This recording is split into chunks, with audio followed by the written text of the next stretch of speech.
Hello, my littles. Welcome to Mammy's Corner, and I'm Mammy. How are you, my littles? Oh, it's so good to see you.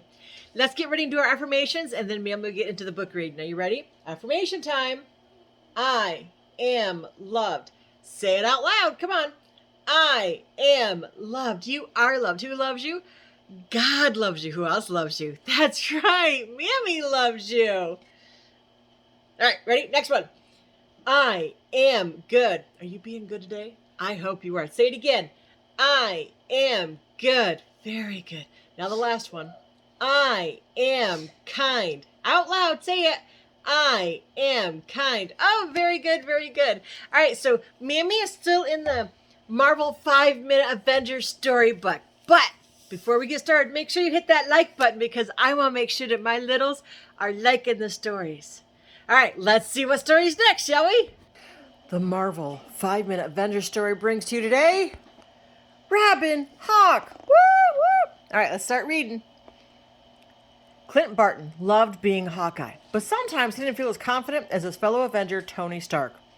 Tony had awesome armor, and he was a genius. As the billionaire inventor unveiled his new experimental time machine, Hawkeye thought, Tony is always so cool, funny, and relaxed, even when he's making a cheesy speech about time travel. Uh-oh. Do I hear a hint of jealousy there? Let's find out. But the demonstration was interrupted by MODOK. The calculating criminal glided into view, firing energy beams from his gleaming hover chair. Look at all this nice and shiny Stark Industries technology, he cackled. It's just what I need to help me conquer the world! As Tony raced to don his Iron Man armor, he's put on his Iron Man armor, Hawkeye slid forward and fired an arrow that encased MODOK in a cloud of smoke, confusing him. Doo-doo-doo. Look at that. There he goes. In his baffled state, the floating supervillain accidentally knocked both himself and Iron Man toward the time machine's glowing energy field. Hawkeye jumped forward to yank Iron Man away from the machine, but he was pulled into its energy field too. All three disappeared along with the time machine itself. Oh no! The trio reappeared in a field surrounded by bleachers full of people. Maybe we're at a ball game, thought Hawkeye. Then he noticed that everyone in the bleachers was dressed strangely. No cell phones, sunglasses, or baseball caps. On a faraway hill, Hawkeye saw a castle. It looked like something out of a fairy tale. Clint pulled Tony close and whispered, I think we're in the Middle Ages. Uh-oh. What's going to happen? Let's find out. Just then, a squire approached Iron Man and asked, Are you here for the jousting tournament, Sir Knight? The armored Avenger removed his helmet and waved to the crowd and flashed them a charming grin. They applauded wildly. Hawkeye couldn't believe it. Wow, he thought. Even in the Middle Ages, Tony's the coolest person here. Uh-oh, let's hope he doesn't get jealous.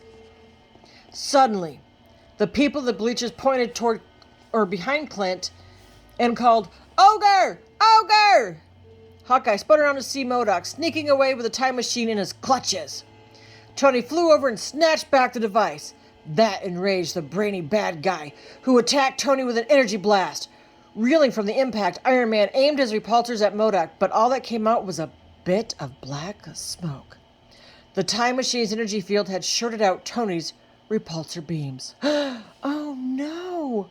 What's going to happen now? Thinking fast, Hawkeye shot a trio of explosive arrows at MODOK. The blast damaged the supervillain's hover chair, but he escaped into a nearby forest, roaring, This isn't over, Archer! Uh-oh.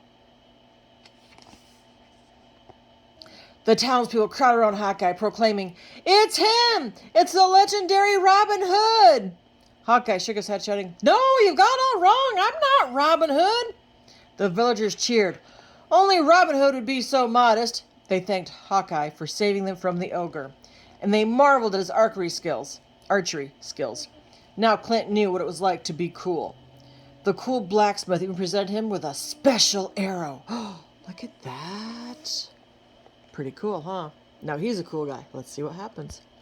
But then the town crier approached Hawkeye pleading, The ogre is rampaging through the forest. Won't you come help us, brave Robin Hood? Hawkeye answered, Of course! But he felt bad. Nobody deserved to be called an ogre, not even MODOK. So Clint added, He's not actually an ogre. You see, he's a biomechanical living computer. The town crier stared at him blankly. It was too difficult to explain. Let's go get the ogre, Clint said with a sigh. Then followed the town crier with Tony. Hawkeye and Iron Man knew that MODOK was too dangerous to be left to roam free in the Middle Ages. They had to capture the floating felon to get back home. Well, are they going to get him? Of course they are, but let's find out how. Hawkeye and Iron Man crept into the forest where MODOK was hiding, but the clever criminal was prepared for them. Tony accidentally stepped on a tripwire. Before he knew it, he was trapped in a cage made of tree branches. But Tony had his own tricks. Using his rocket boosters, he broke free of the trap. Phew. While MODOK was distracted by the Iron Man, Hawkeye fired an arrow at him. The arrow covered the supersized supervillain in an electric net.